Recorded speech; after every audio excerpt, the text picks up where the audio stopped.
দেশের মাধ্যমিক ও উচ্চ মাধ্যমিক শিক্ষা বোর্ডের অধীনে পরিচালিত বহির্বিশ্বের অন্যান্য দেশের মতো বাহরাইনেও শুরু হয়েছে উচ্চ মাধ্যমিক সার্টিফিকেট এইচএসসি ও সমমানের পরীক্ষা। রবিবার বাংলাদেশের সাথে সঙ্গতি রেখে দেশটির রাজধানী মানামায় বাংলাদেশ দূতাবাস সংলগ্ন এলাকায় বাংলাদেশ স্কুল অ্যান্ড কলেজ স্থানীয় সময় সকাল ৮টায় পরীক্ষা শুরু হয়। এবছর পরীক্ষায় মোট অংশগ্রহণ করেছে ১৫ জন পরীক্ষার্থী।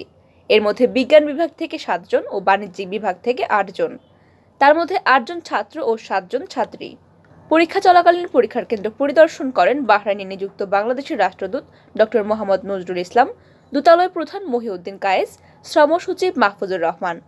কেন্দ্র সুপারের দায়িত্ব পালন করেন বাংলাদেশ দূতাবাস থেকে দায়িত্বপ্রাপ্ত দূতাবাসের প্রশাসনিক কর্মকর্তা মোহাম্মদ রুবেল মিয়া ও কেন্দ্র সচিবের দায়িত্বে ছিলেন প্রতিষ্ঠানের অধ্যক্ষ অরুণজি।